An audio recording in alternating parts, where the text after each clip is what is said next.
xeyir olsun. Bir neçə gün öncə bir reels çəkib paylaşmışdım ki, yəni qadın və kişi cütlüklər arasında mübahisə etmək normaldır, yəni əsəbləşmək olar. Amma bunu bəzi cütlüklər səhv başa düşüb və yəni bunu daha ağır formasını normal saymağa başlayıblar. Yəni dediyim kimi mübahisə etmək, hətta əsəbləşmək normal şəkildə bir-birini anlamağa çalışmaq, bir-birinin sözünü kəsmək və yaxud bunlar normaldır.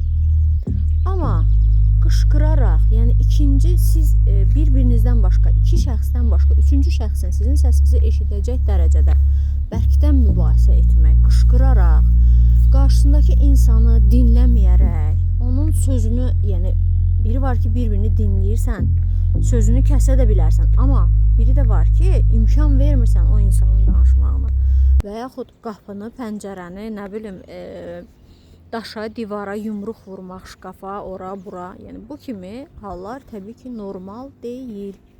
Yəni bunu bir neçə cütlük seans keçdiyim insanlar mənə yazıblar ki, bəs siz demirsiniz ki, normaldır. Məsələn, həyat yoldaşım deyir ki, hə mən əsəbləşmişəm deyib, psixoloqumuz deyib ki, əsəbləşmək normaldır. Yəni əsəbləşmək başqa bir şeydir. Əsəbini idarə edə bilməmək başqa bir şeydir.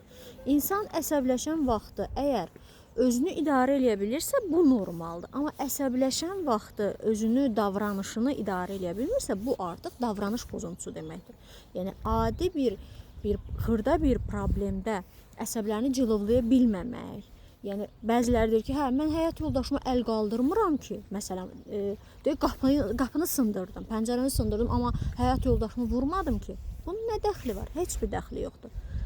Yəni bu gün qapıya, pəncərəyə belə deyəcəm, təpik atan insan sabah da həyat yoldaşına təpik yumruq atacaq. Yəni dediyim kimi əsəbləşən vaxtı əsəblərini cilovlaya bilməmək, davranışını nizamlaya bilməmək artıq bu davranış pozuntusu adlı ciddi bir psixoloji xəstəlikdir.